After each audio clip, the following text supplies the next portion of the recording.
Bapak Ibu semua yang dikasih Tuhan Yesus, mari kita mau menaikkan doa ucapan syukur. Kami mengundang Bapak Ibu semua untuk bangkit berdiri. Tuhan Yesus, terima kasih Tuhan, kami mengucap syukur.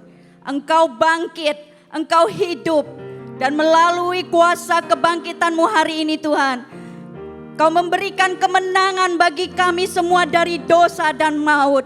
Dan kami percaya Tuhan, kuasa kebangkitan-Mu akan memberikan bagi kami pengharapan-pengharapan yang baru. Memulihkan keluarga-keluarga, memulihkan pekerjaan, bisnis, ekonomi jemaat-Mu, dan menjadikan kami semua umat-Mu lebih dari pemenang. Kuasa kebangkitan Tuhan Yesus juga membangkitkan bangsa kami Indonesia. Tuhan, shalom Indonesia. Biarlah shalom Tuhan, damai sejahtera Tuhan turun melingkupi bangsa kami Indonesia. Indonesia bangkit, keluar dari segala keterpurukan, kemiskinan, kebodohan. Tuhan, Kau curahkanlah roh-Mu Tuhan atas bangsa kami, sampai Indonesia penuh dengan kemuliaan-Mu ya Tuhan. Terima kasih Tuhan Yesus. Bapak Presiden kami Prabowo dan wakilnya Bapak Gibran beserta dengan kabinet menterinya diberkati Tuhan. Mereka memimpin dengan hikmat, kebijaksanaan dan takut akan Tuhan. Gembala sidang kami Pak Niko dan Gembala CK7 terkasih kami Pak Dr. Yanto diberkati Tuhan. Mereka diberikan tubuh yang sehat dan prima. Hikmat marifat Tuhan menyertai pelayanan dan pengembalaan kedua hamba-Mu. Dan keluarga besarnya aman di dalam perlindungan Tuhan yang sempurna.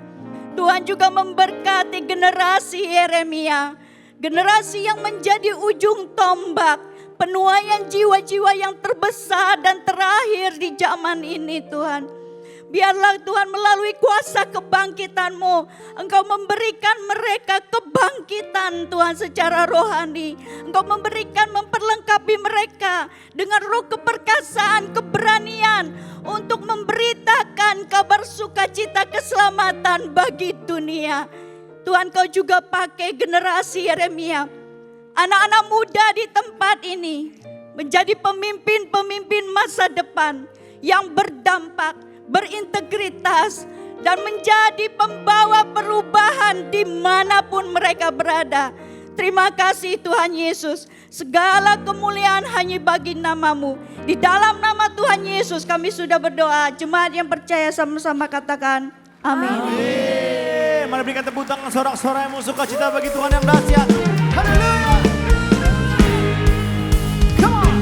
Jesus, you are the Savior Sampai total semua. of my soul. Come on. And forever and ever I give my praises to you. Jesus, you are the Savior of my soul. And forever and ever I give my praises to you.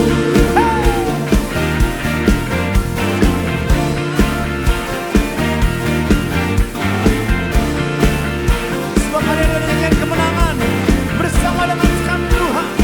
Mari bersama jemaat Tuhan katakan, come on. You know that I love you. You know that I want you. Know you so much more than I have before. These words are from my heart. These words are not made up. I will live for you. I am devoted to you. Mari sama-sama katakan. King of majesty, I have one desire, just to be with you, my Lord, just to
shalom.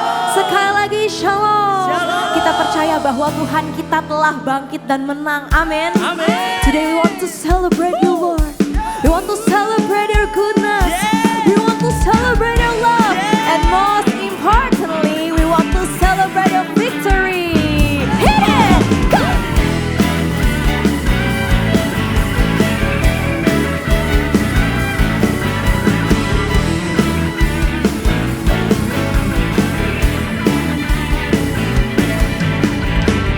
Ku tahu Dia penolongku, darahnya hapus dosaku. Ku yakin, ku yakin. Dia angkat deritaku, sembuhkan sakitku. Ku yakin, ku yakin. Ku angkat panji, oh, nyata menang atas maut. Dia penebusku, Dia hiduplah. Dia penebusku, Dia hiduplah. Everybody shout hallelujah. Sama-sama. Ku tahu Dia penolongku, darahnya hapus dosaku. Ku yakin, ku yakin. Hey! Dia angkat deritaku, sembuhkan sakitku. Ku yakin, ku yakin.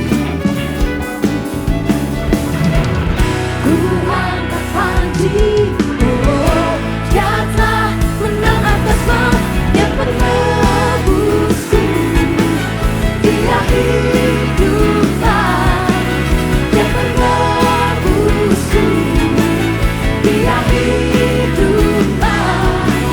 Dia penebusku, Dia hiduplah. Dia penebusku, Dia hiduplah. Kau bebaskanku, ku kan bangkit, ku kan menari menyambut kerajaanmu datang. Kau yang percaya, Dia penebusku. Yes, Dia penebusku. Ini yang kami imani, Tuhan yang penebusku. Dia penebusku. Come on GBI PNC. Dia penebusku. Kau hidup bagi setiap kami, Tuhan. Yes. Dia hiduplah. Dia penebusku. Hey! Dia penebusku. Dia hiduplah. Dia penebusku. Dia hiduplah. Dia penebusku. Dia hiduplah. Dia penebusku.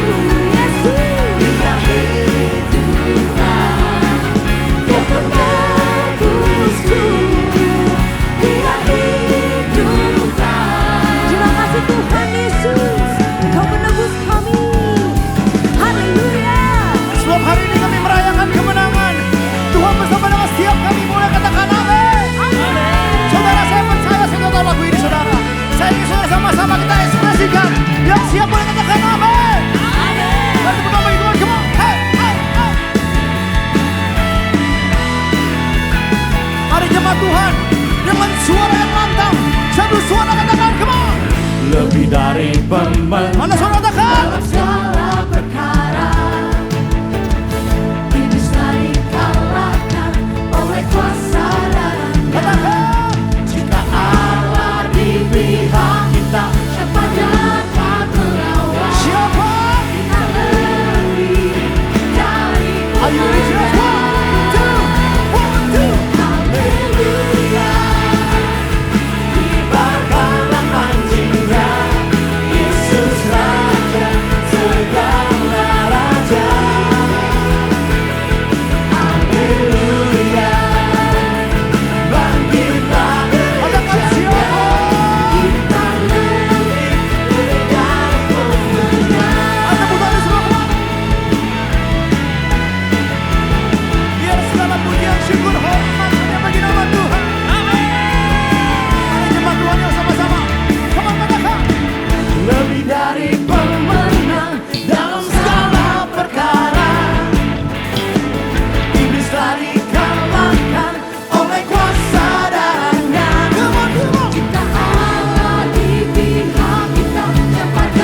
Kamu lebih dari pemenang. Kamu lebih dari pemenang. Kamu lebih dari pemenang. Kamu lebih dari pemenang. Saya lebih dari pemenang. Saya lebih dari pemenang. Saya lebih dari pemenang. Saya lebih dari. Saudara, saya percaya ekspresi orang yang merasakan kemenangan itu tidak tahu memuji Tuhan. Amin. Amin. Hari ini tidak ada yang malu-malu sebab kita merayakan kemenangan Tuhan. Yang percaya katakan amin. Amin. Boleh kali gini katakan kita menang, katakan kita menang. Come on, katakan kita menang, kita menang. Saya percaya hari ini satu keluarga Allah siap sama-sama bersorak. Yang siap boleh katakan wuh. Katakan wuh. Tepuk tangan semua. Hai, hai. Biar habis sorak-sorai yang bagi nama Tuhan. Kemuliaan bagi nama Tuhan. Yang lebih dari pemenang katakan amin. Saya lebih dari pemenang. Suaranya. Saya lebih dari pemenang. Saya lebih dari pemenang. Coba saya tes. Yang sebelah sini, sebelah sini tangan kamu. Kamu lebih dari pemenang. Mantap. Yang tengah. Kamu lebih dari pemenang. Mantap. Yang ini. Kamu lebih dari pemenang. Coba semua, semua. Semua lebih dari pemenang. Semua lebih dari. One, two. Semua lebih dari pemenang. Semua lebih dari pemenang. Semua lebih dari pemenang. Semua lebih. Katakan jika sama-sama, come on. Jika Allah di pihak kita, siapa dapat melawan? Kita lebih dari pemenang. Let's go. Haleluya. Ibadah lapang cinta, Yesus Raja, segala raja. Haleluya. Habis yang bangkit Tuhan.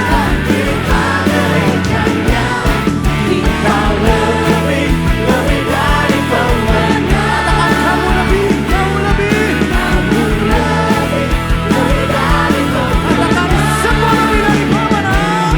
Semua lebih dari pemenang.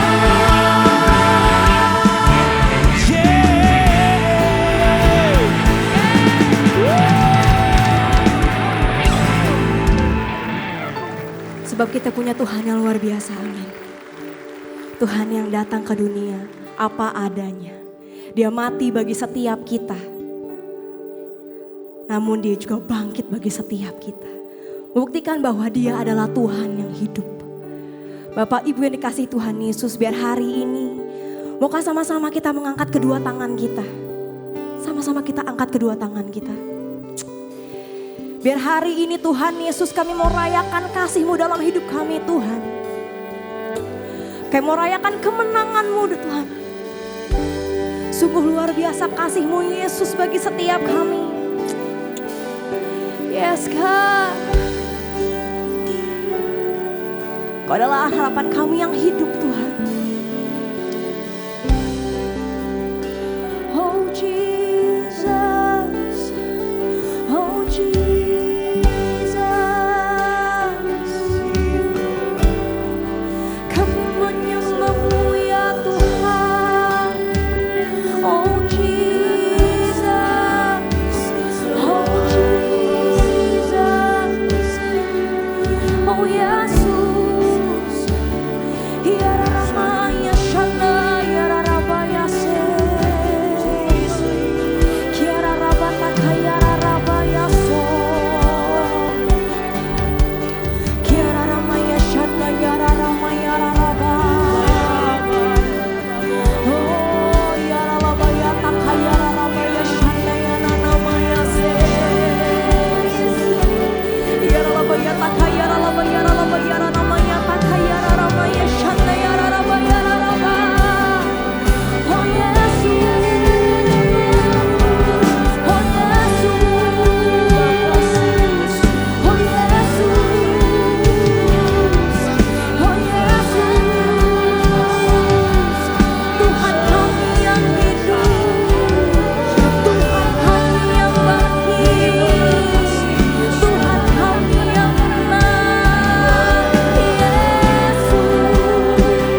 pemilik hidupku, Yesus Kristus Tuhan.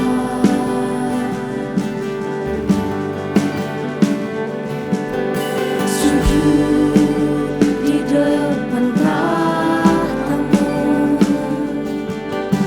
taklukkan seluruh hidupku. Dalam tanah-Mu bertebus, Yesus Kristus Tuhan.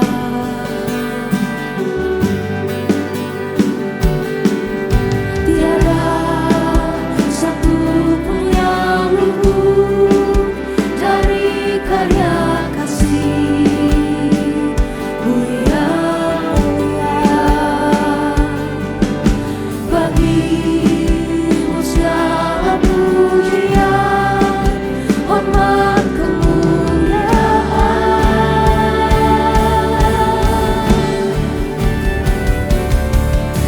Engkau Tuhan ku tinggikan, yang bangkit dan menang, Yesus Kristus Tuhan. Raja mulia dan turut berkorban bagiku. Selamatkan jiwaku. Izinkan setiap kami Tuhan untuk sujud di hadapan-Mu ya Bapa. Yesus.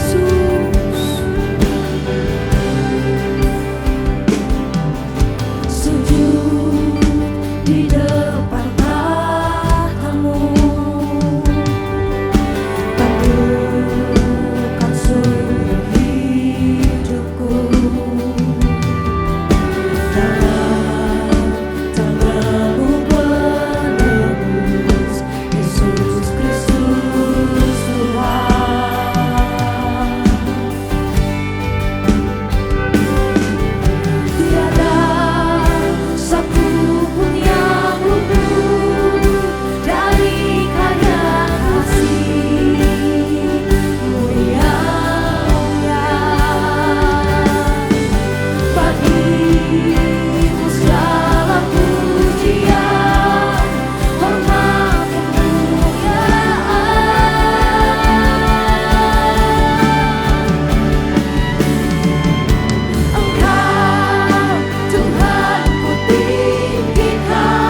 Shalom Bapak Saudara yang kasih Tuhan. Apa kabarnya? Pasti luar biasa. Nah, sebelum saya masuk dalam firman Tuhan, mari kita berdoa. Bapak, terima kasih untuk hari ini. Terima kasih untuk urapan-Mu. Kami percaya firman-Mu yang Kau tabur tidak akan kembali dengan sia-sia. Urapi hamba, urapi kami semua, sehingga kami dapat menerima firman ini dengan hati yang penuh dengan sukacita. Di dalam nama Tuhan Yesus, haleluya, amin. Nah, di hari ini saya akan membawakan tema, yaitu harapan yang mengubah hidup. Nah, kenapa saya dapatkan ini? Karena jujur di hari-hari ini adalah hari yang tidak mudah Bapak Saudara, di mana kita lihat ada perang dan ada krisis ekonomi, dan ini akan berkelanjutan. Dan saya percaya kalau kita di dalam Tuhan, pasti Tuhan akan tolong, Tuhan akan kasih perlindungan dan berkat-berkat yang luar biasa. Nah, sebelum saya masuk dengan firman Tuhan, saya mau cerita dulu, karena saya percaya setiap kita senang ya kalau dapat cerita yang luar biasa. Nah, pada tanggal 4 Juli tahun 1952 ada seorang perenang yang namanya Florence Chadwick ya. Beliau adalah seorang wanita pertama yang berenang dari Pulau Catalina ke Pulau Palos Verde di pantai California yang berjarak kira-kira 41,6 kilo. Bayangin, berenang dari satu tempat ke tempat lain dengan jarak 41,6 kilo. Nah, pada saat dia berenang, dia diapit oleh dua ya perahu kecil ya. Satu berisi ibu ya dan saudara-saudaranya, dan satunya adalah pelatih dan seluruh tim pelatihnya. Nah, di situ kenapa ada dua kapal? Mungkin pada saat perjalanan kalau Florence lagi kram ataupun ada serangan-serangan dari binatang, ikan di sana, maka dia siap tanggap untuk mengambil Florence dari laut. Nah, pada saat perjalanan setelah 15 jam Florence berenang, tiba-tiba ada kabut gelap Bapak Saudara ya, seperti dinding tebal yang menghalangi jarak pandang daripada Florence tersebut. Nah, pada saat itu Florence mulai tanya kepada pelatihnya, ini berapa lama lagi gitu ya. Akhirnya pelatih bilang, enggak, sebentar lagi, ayo semangat. Nah, dia tanya sama ibunya, oh ini kapan lagi ini kita nyampe, karena kita nggak bisa lihat dengan kabut yang begitu tebal di dalam perjalanannya. Akhirnya Florence berkata gini, oke, kalau 1 jam lagi saya nggak nyampe di pulau itu, maka saya akan quit, saya akan berhenti. Nah, singkat cerita dia sudah berenang 1 jam, jadi ke berenang yang ke-16 jam, dia belum nyampe Bapak Saudara.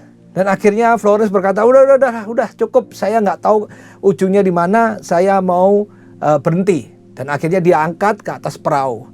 Dan apa yang terjadi Bapak Saudara, ternyata pulau yang mau dicapai itu nggak sampai 800 meter lagi, sekitar 19 menit kalau dihitung dia berenang lagi ya.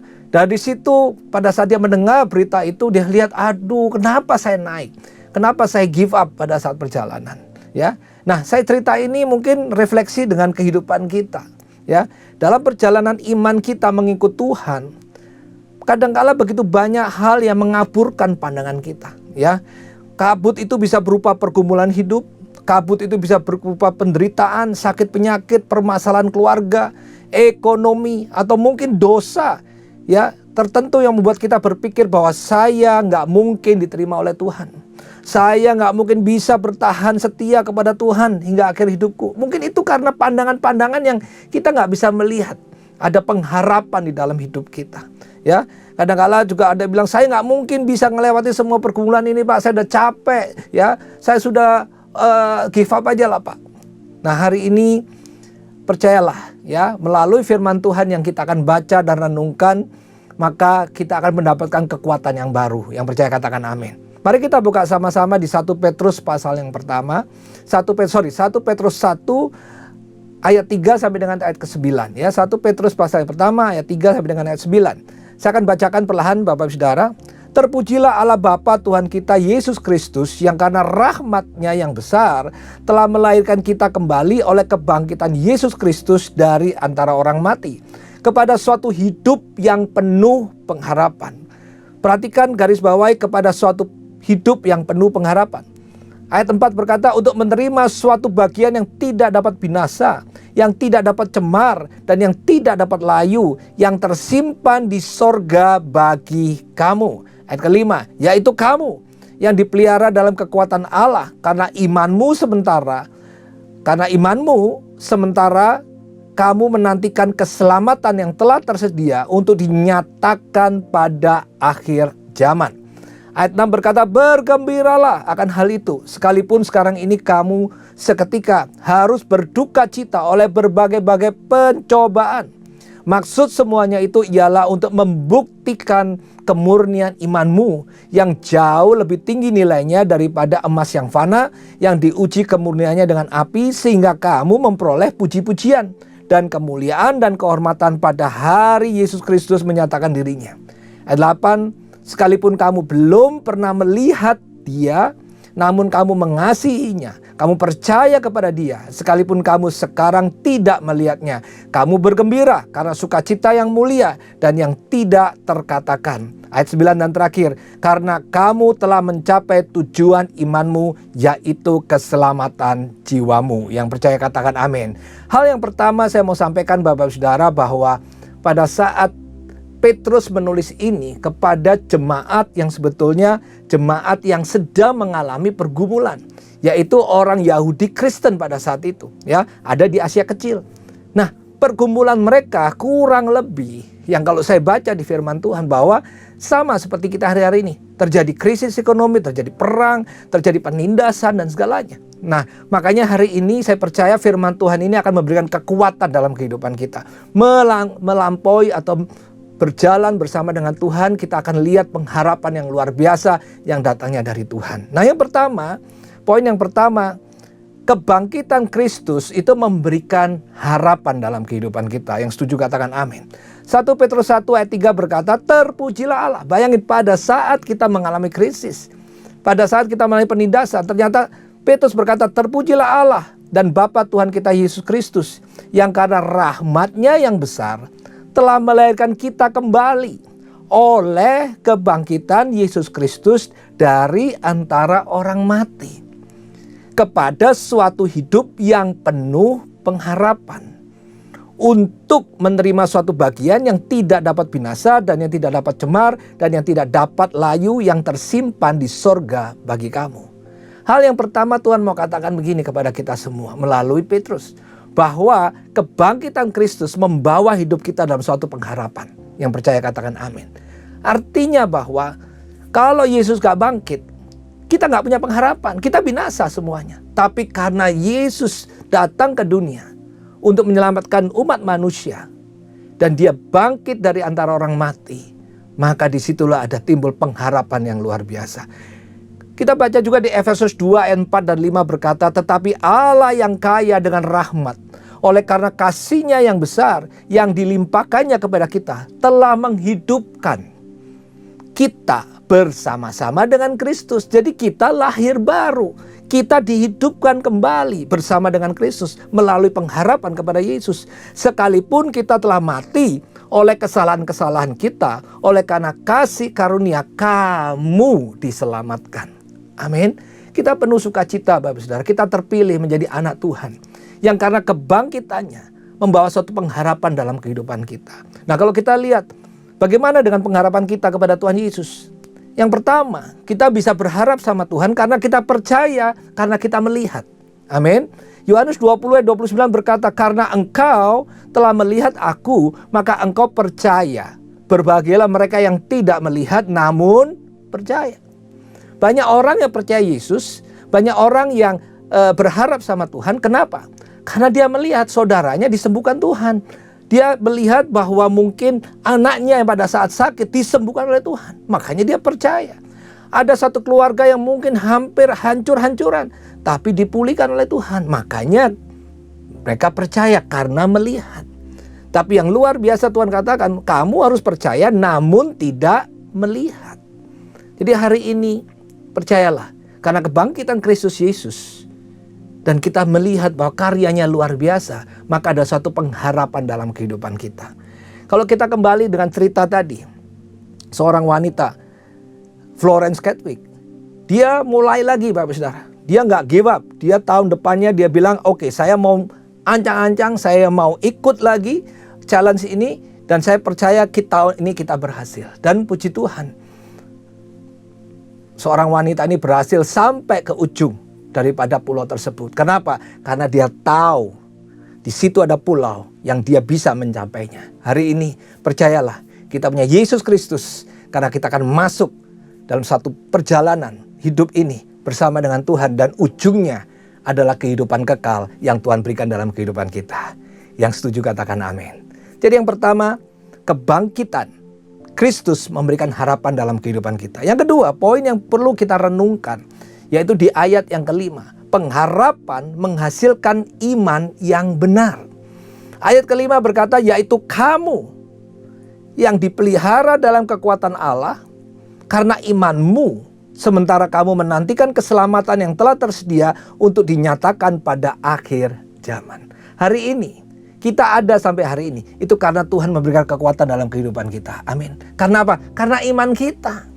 Nah, kalau kita lihat ada suatu perumpamaan, ya. Dan kalau kita tahu bahwa di China, ya, di Indonesia juga ada jembatan yang bawahnya itu kaca, Bapak Saudara. Nah, kita lihat di gambar juga, dan ternyata kaca tersebut bisa menampung ribuan orang, sehingga banyak ribuan orang itu yang berjalan di atas kaca. Pertanyaannya, apakah yang membuat jembatan itu tidak pecah meskipun ditiup angin kencang, banyak orang di atasnya? Apa yang membuat orang-orang itu tidak jatuh?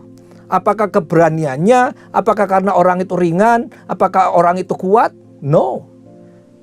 Tetapi karena ada konstruksi dan kacanya yang kuat. Yang setuju? Katakan amin.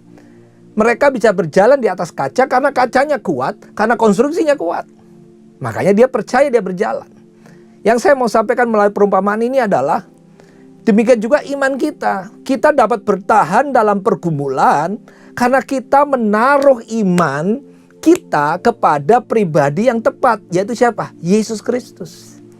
Makanya pertama, kita dapat pengharapan karena kebangkitan Tuhan. Yang kedua, Tuhan katakan, melalui pengharapan itu, kita harus taruh iman kita kepada pribadi yang tepat. Kalau kita salah menaruh, maka kita akan jatuh. Kita akan masuk dalam mungkin kebinasaan.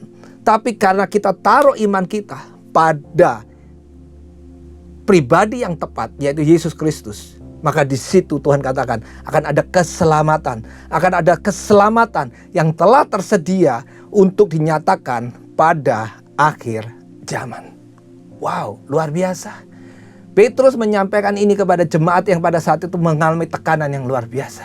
Di sana ada pengharapan yang menimbulkan, menghasilkan iman yang benar yang ditaruh kepada pribadi yang tepat. Yang ketiga, Bapak Ibu Saudara, penyertaan dan kekuatan Allah membuat kita kuat menghadapi pencobaan. Kalau hari ini kita ada sampai hari ini, saya percaya itu karena kasih dan anugerah Tuhan. Betul? Kita banyak melampaui segala masalah. Ingat, pergumulan, masalah bukan dari Tuhan. Tapi kadangkala Tuhan izinkan itu terjadi dalam kehidupan kita untuk memurnikan iman kita. Yuk kita baca sama-sama ayat yang ke-6. Justru Petrus berkata begini, bergembiralah akan hal itu. Aneh ya. Kita mengalami pergumulan, kita mengalami tekanan, kita mengalami mungkin pencobaan. Tapi Petrus berkata, bergembiralah akan hal itu. Sekalipun sekarang ini kamu seketika harus berduka cita oleh berbagai-bagai pencobaan. Ayat 7 berkata, maksud semuanya itu ialah untuk membuktikan kemurnian imanmu yang jauh lebih tinggi nilainya daripada emas yang fana yang diuji kemurniannya dengan api, sehingga kamu memperoleh puji-pujian dan kemuliaan dan kehormatan pada hari Yesus Kristus menyatakan dirinya. Hari ini ada sesuatu hal yang Tuhan mau sampaikan begini. Tuhan akan berikan kekuatan dalam kehidupan kita. Tuhan akan menyertai kita dalam segala langkah hidup kita. Tapi ingat, kata Tuhan, segala pencobaan-pencobaan yang kau alami adalah pencobaan yang biasa, tidak melampaui kekuatanmu. Yang setuju katakan amin. Di Yakobus 1 ayat 2 dan 3 berkata, saudara-saudaraku, anggaplah sebagai suatu kebahagiaan. Wow. Apabila kamu jatuh ke dalam berbagai-bagai pencobaan. Sebab kamu tahu bahwa ujian terhadap imanmu itu menghasilkan ketekunan. Kalau kita lihat sesuatu yang aneh, ya, kita jatuh dalam pencobaan, kita mengalami pergumulan, mungkin kita mengalami satu tekanan dalam hidup ini. Tapi justru firman Tuhan berkata apa? Bersukacitalah, berbahagialah. Saya diingatkan dengan tokoh Alkitab yang luar biasa, yaitu Ayub. Ayub bicara tentang seorang yang saleh, orang yang jujur di hadapan Tuhan, orang yang benar di hadapan Tuhan. Tapi mungkin anak-anaknya itu gak benar. Sehingga setiap anak-anaknya selesai pesta, Ayub mengurapi anak-anaknya minta ampun sama Tuhan. Jadi melalui Ayub dia minta ampun sama Tuhan. Tuhan ampuni anakku dan segalanya. Nah, pada saat itu terjadilah conversation antara Tuhan, Allah dengan iblis. Kalau kita lihat, Allah pertama kali ngomong sama iblis, lihat tuh hambaku yang setia. Ya, dia setia sama aku sampai hari. Dia tekun sama aku sampai hari ini. Kata iblis, ya terang aja Tuhan. Kamu pelihara terus, kamu lindungi terus, ya kan? Coba kamu saya izinkan kamu ambil hartanya. Pasti dia mungkin akan mengutuki kamu. Allah bilang, ya udah, kamu boleh, tapi jangan sentuh kehidupannya, artinya kesehatannya dan segala. Jangan sentuh. Akhirnya hartanya diambil, diizinkan Tuhan. Berarti bukan Tuhan yang memberikan yang namanya pencobaan, tapi iblis yang memberikan pencobaan. Diizinkan oleh Tuhan. Conversation yang kedua, ternyata iblis minta izin lagi.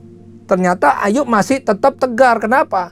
Karena pada saat diambil hartanya dia bilang, ya Tuhan yang memberi, Tuhan yang mengambil. Terpujilah Tuhan. Wah, iblis kalah. Akhirnya iblis nego lagi sama Tuhan. Ya Tuhan, jelas saja kalau dia tetap setia. Karena kamu nggak ambil kesehatannya sih. Kamu nggak touch hidupnya sih. Izinkan aku untuk ambil kesehatannya. Dan singkat cerita, Ayub diizinkan untuk kena sakit penyakit. Dan sampai dengan sengsaranya begitu. Ini yang luar biasa juga. Istrinya justru ngomong gini sama Ayub, kutuki Allahmu. Kenapa kamu sampai hari tetap setia sama Allahmu? Apa jawaban Ayub? Hei perempuan gila. Apakah kamu nggak mau? Apa kamu mau baiknya saja dari Tuhan? Yang nggak baik kamu nggak mau. Artinya apa? Ayub tidak berdosa dengan perkataannya. Itu Anda bisa baca semua di Ayub pasal yang kedua ayat 9 sampai 11. Tapi semuanya itu Tuhan izinkan iblis mencobai Ayub. Semuanya itu untuk apa?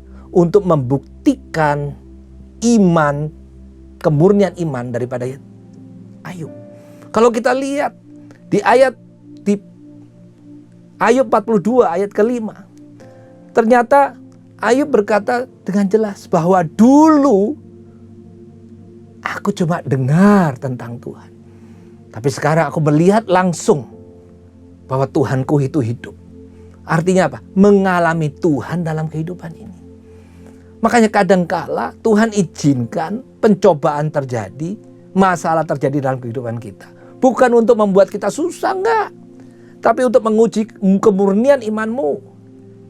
Dan jelas pada saat itu Ayub berkata, aku sekarang ngalami Tuhan dalam hidupku. Aku melihat sendiri karya Tuhan yang luar biasa dalam hidupku.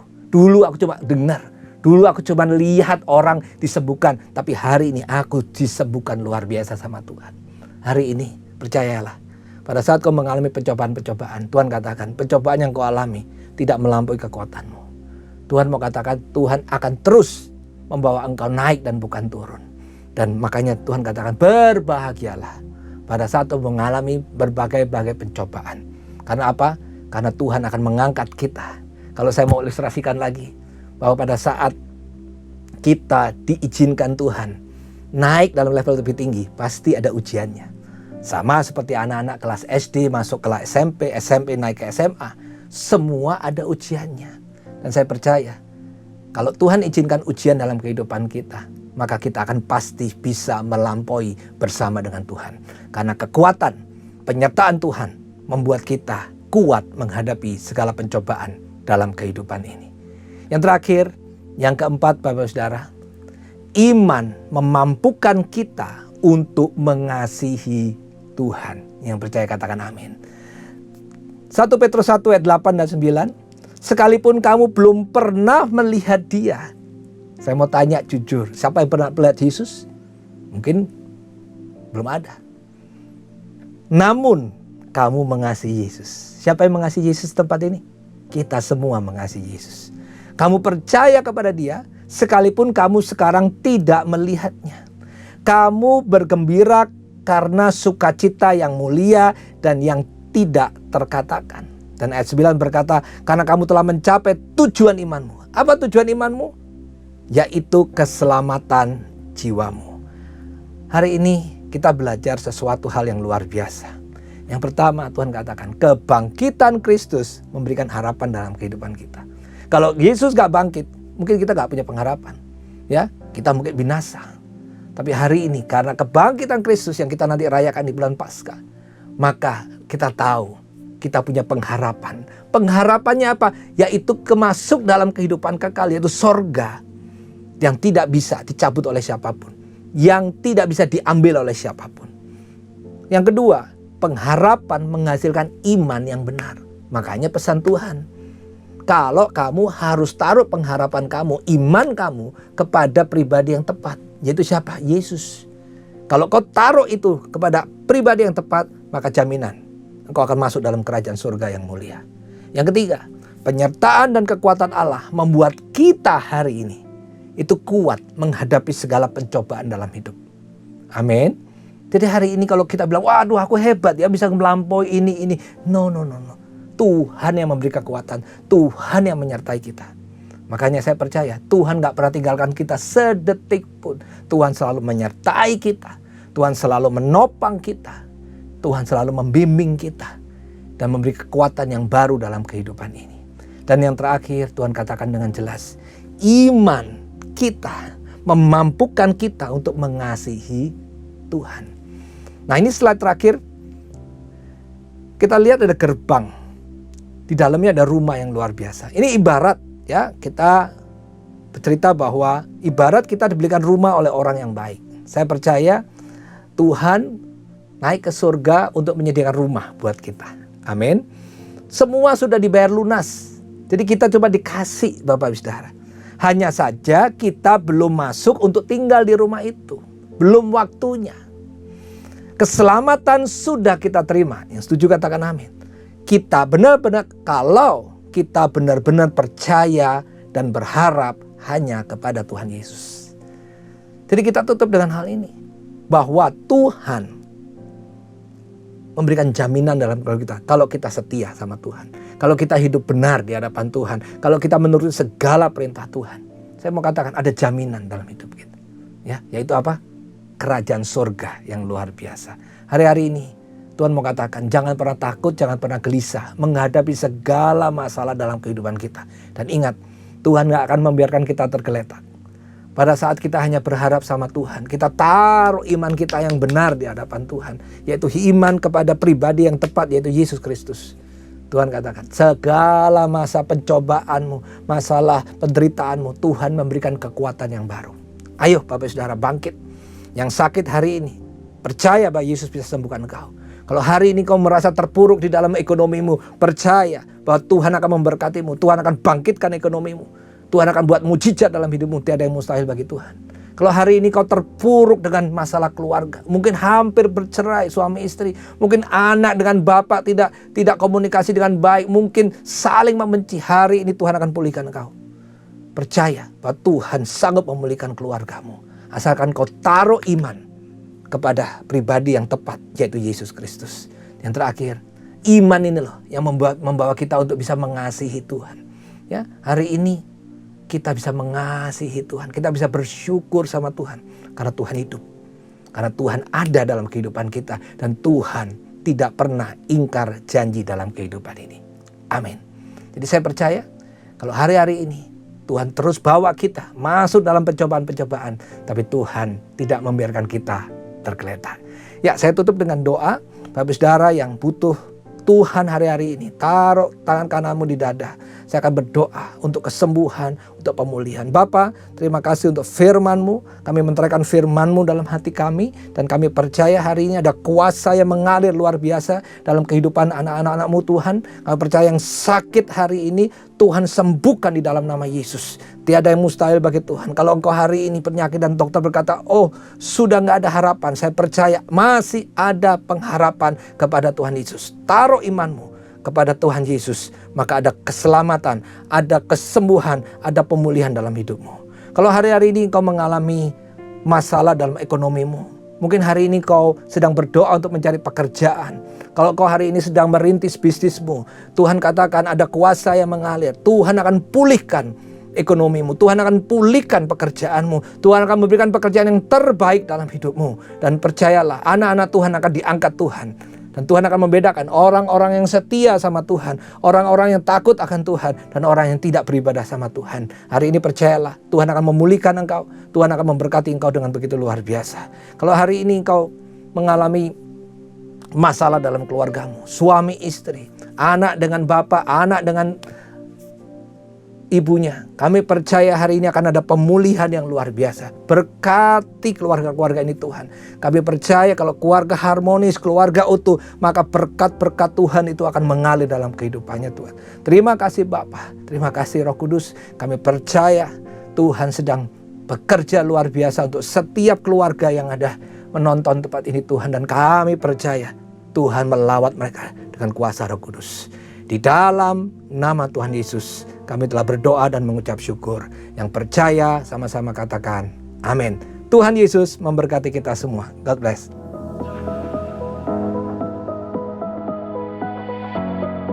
Shalom. Gembala dan seluruh pengerja CK7 serta jemaat Tuhan mengucapkan terima kasih kepada Pendeta Roh Raymond Jaya yang telah memberkati kita semua melalui penyampaian pesan firman Tuhan pada hari ini. Tuhan Yesus memberkati Bapa dan keluarga berlimpah-limpah. Amin. Berikut kami sampaikan beberapa pengumuman. Ibadah Raya Villa Streaming hari Minggu 19 April 2026 pukul 7, 9, 11.30, 14 dan 16.30 waktu Indonesia Barat akan dilayani oleh Pendeta Robertus Purwadi SSPD. Ibadah Raya hari Minggu 19 April 2026 diadakan di GBPRJ pukul 7, 9, dan 11.30 waktu Indonesia Barat dilayani oleh Pastor Tilio Lopman. Pukul 16.30 waktu Indonesia Barat dilayani oleh Dr. Cici Nugraha. PRJ Mandarin Service pukul 9 waktu Indonesia Barat dilayani oleh Pendeta Immanuel Kristo. GB Intercon pukul 7, 9, dan 11 waktu Indonesia Barat dilayani oleh PDP Hartono. Pukul 16 dan 18 waktu Indonesia Barat dilayani oleh Bapak Sofian Wijaya. GB St. Moritz pukul 9, 11, dan 13 waktu Indonesia Barat dilayani oleh Pendeta Stefan J. Saputra SMTH. Pukul 15, 17, dan 19 waktu Indonesia Barat dilayani oleh PDM Willy Santoso. GBPRJ Pluit pukul 9 dan 11 waktu Indonesia Barat dilayani oleh Pendeta Adi Putra Hasani STH. Pukul 16.30 waktu Indonesia Barat dilayani oleh Pastor Aksaria Eka Putra. GBHCR pukul 8 dan 10 waktu Indonesia Barat dilayani oleh PDP Rita Arifin. GB Alam Sutramo pukul 7, 9, dan 11 waktu Indonesia Barat dilayani oleh Pastor Randy Junaidi. Pukul 13, 15, dan 17 waktu Indonesia Barat dilayani oleh PDP Tin Setiawati. Ibadah Raya di atas disertai dengan ibadah pemudaan anak. Ibadah tayang ulang atau rerun yang dilakukan secara onsite untuk ibadah Mandarin Service dan 2PM yang profesional couple service dapat diikuti melalui YouTube channel GBPRJ CK7.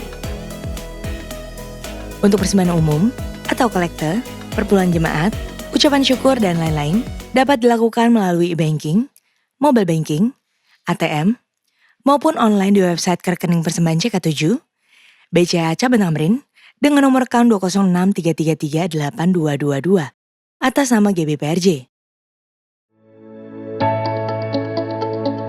Tidak ada makanan tunggal yang dapat menghentikan sepenuhnya sel kanker. Pengobatan kanker harus melalui metode medis yang disarankan oleh dokter. Namun, ada beberapa makanan yang kaya antioksidan dan fitokimia dapat mendukung pencegahan dan memperlambat pertumbuhan sel kanker dalam studi laboratorium dan penelitian tertentu. Apa saja makanan tersebut? Temukan jawabannya dalam Cancer Ministry pada hari Sabtu, 18 April 2026, pukul 10.30, bersama Pendeta Dr. Elizabeth Subrata. Bertempat di Integrity Convention Center, Safir Room, Mall MGK, Lantai 9, Kemayoran, Jakarta Pusat.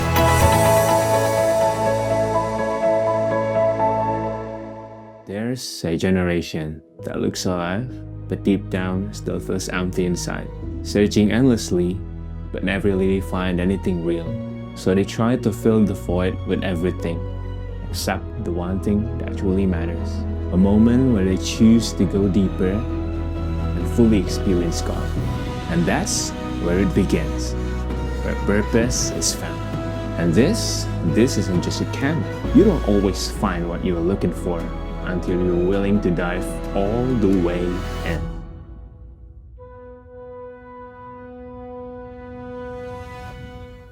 Hal apa yang paling memorable dari camp tahun lalu? Iya, jadi menurut aku yang paling memorable di tahun lalu, jadi kan 3 hari ketemu terus tuh setiap hari. Nah itu yang ngebuat aku dan teman-teman aku tuh jadi banyak ngobrol dan banyak bonding lagi.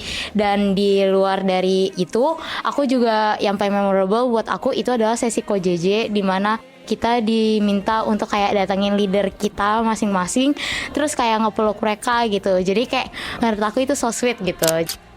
Dari masing-masing sesi, pesan apa yang kamu bawa pulang yang paling ngena buat kamu? Dari semua sesi yang ada pada camp tahun lalu, menurut aku yang paling ngena buat aku yaitu pada sesi yang paling pertama, yaitu sesi Akaksin. Kita diajarkan untuk bisa kembali kepada Tuhan dan relight our Holy Ghost that mungkin sebelumnya pernah padam atau pernah kita lupakan. Itu sih yang paling ngena buat aku.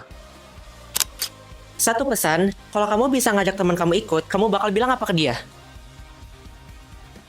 Jujur kalau misalnya kalian nggak ikut camp tahun ini, kalian bakal nyesel sih. Soalnya kita akan bicarain setiap minggunya lagi dan lagi, karena itu bakal seru banget. Dan pastikan kalian hadir di GC Youth Camp tahun ini.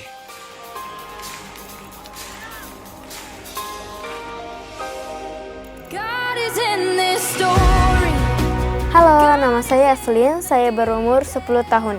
Saya akan berceritakan tentang pengalaman saya di Kids Camp. Saya merasakan hadirat Tuhan. Rasanya itu seperti Tuhan memeluk saya dan rasanya damai dan tenang. Dan sekarang saya menjadi tidak takut karena saya mengerti jika Tuhan itu selalu ada di samping saya dan selalu menjaga saya.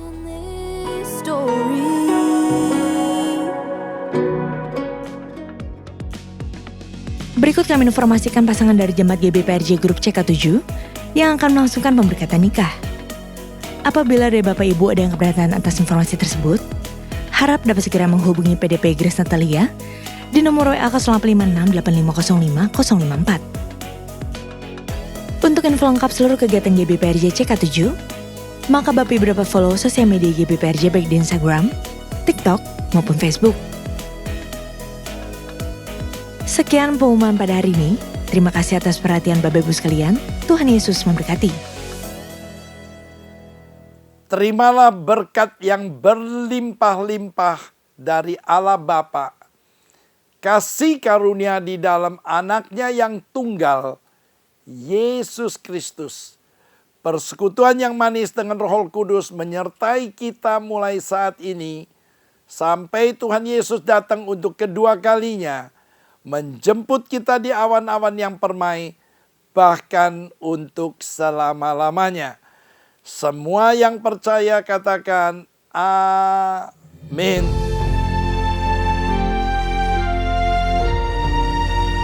Mari, jemaat yang dikasihi Tuhan, kita akan bersama-sama memperkatakan apa yang dimaksud dengan Pentakosta ketiga dan Mazmur 91. Apa yang dimaksud dengan Pentakosta ketiga? 1.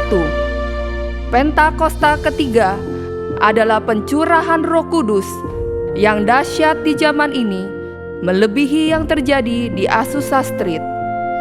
2. Pentakosta ketiga akan mengakibatkan penuaian jiwa yang terbesar dan yang terakhir sebelum Tuhan Yesus datang kembali.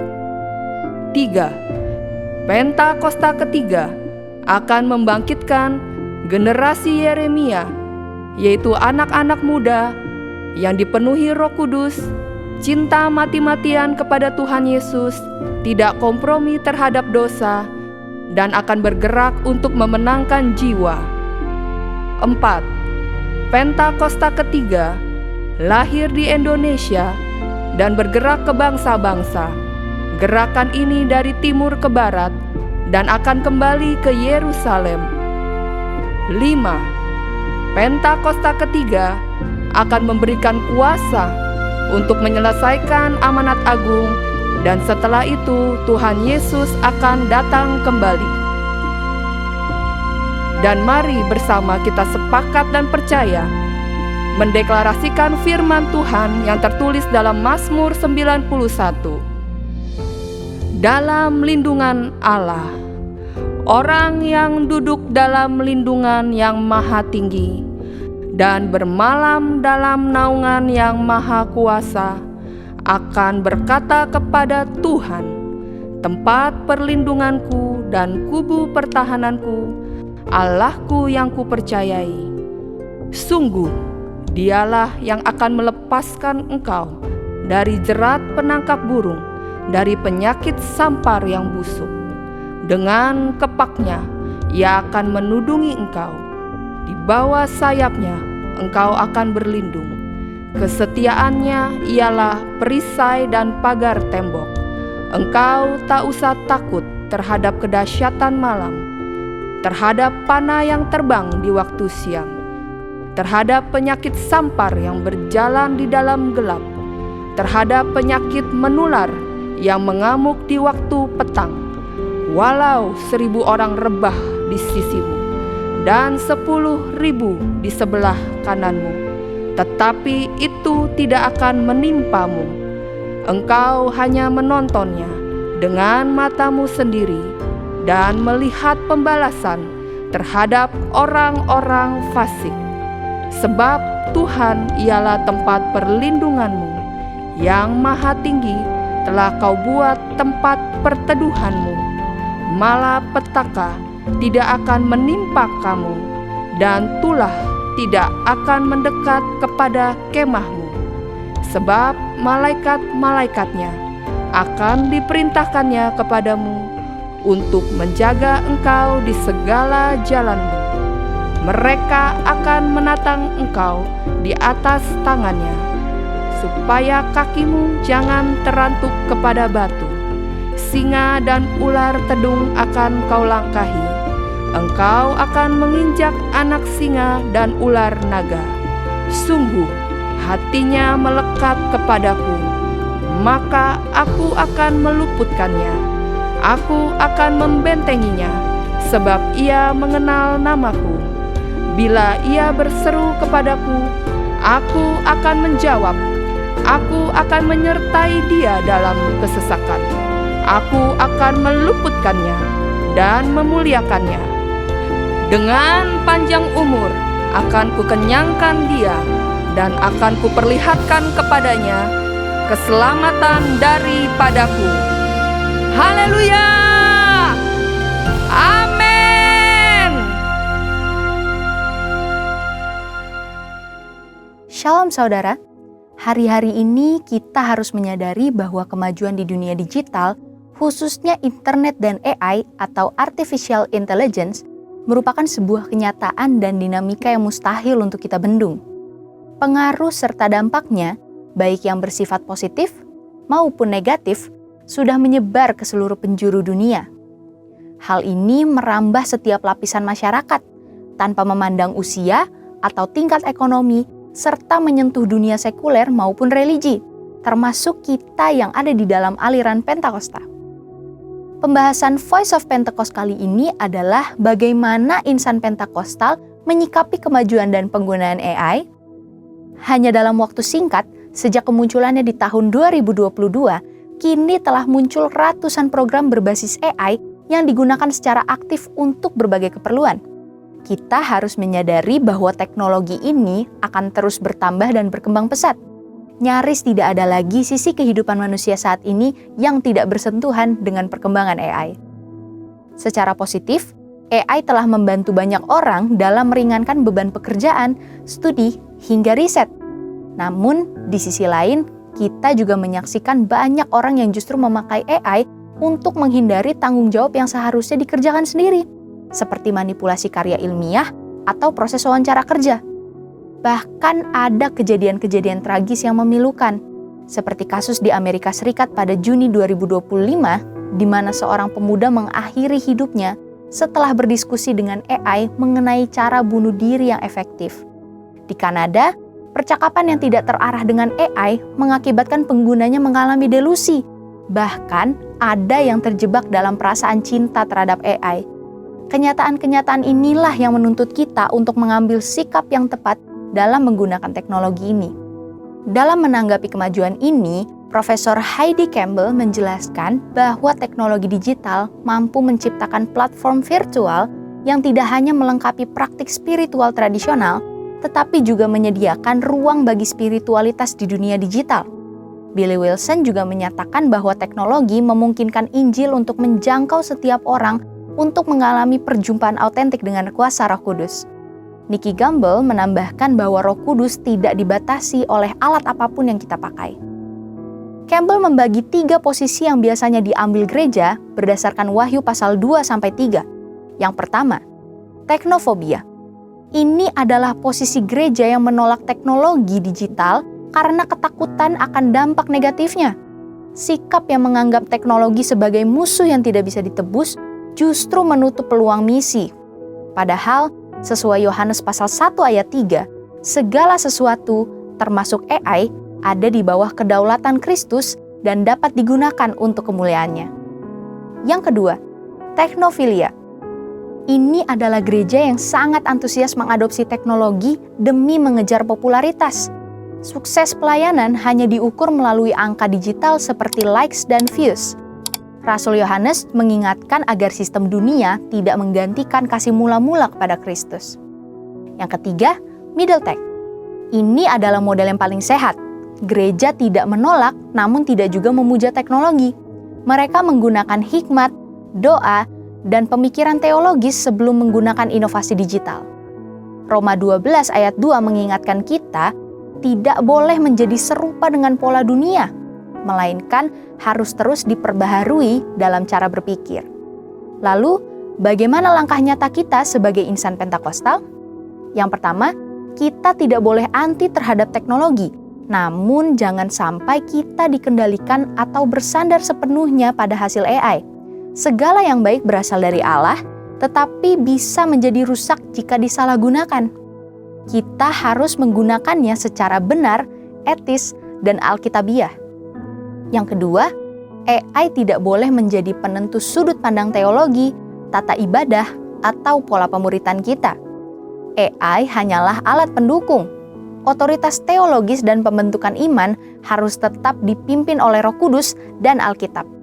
Yang ketiga, AI sangat membantu pekerjaan, tapi tidak bisa menggantikan peran kita. Keputusan-keputusan penting harus tetap diambil oleh kita yang memiliki Roh Kudus. Yang terakhir, AI adalah kecerdasan yang belajar dari penggunanya. Oleh karena itu, insan Pentakosta harus memberikan asupan-asupan nilai Kristiani ke dalam penggunaan AI. Tanpa kematangan teologi, kita beresiko menelan mentah-mentah logika AI yang mungkin bertentangan dengan Alkitab. Melalui komunitas seperti KUL, kita perlu memperkuat doktrin dasar kekristenan agar cara berpikir jemaat tidak lagi dikendalikan oleh teknologi. Penggunaan AI harus diletakkan di bawah otoritas Kristus, diuji dengan firman, serta digunakan dengan penuh hikmat dan kepekaan Roh Kudus dalam kehidupan kita sehari-hari. Saudara, untuk penjelasan lebih lengkap dari tim teologi kami, silakan buka link yang ada di atas atau scan QR Code yang tersedia. Tuhan Yesus memberkati.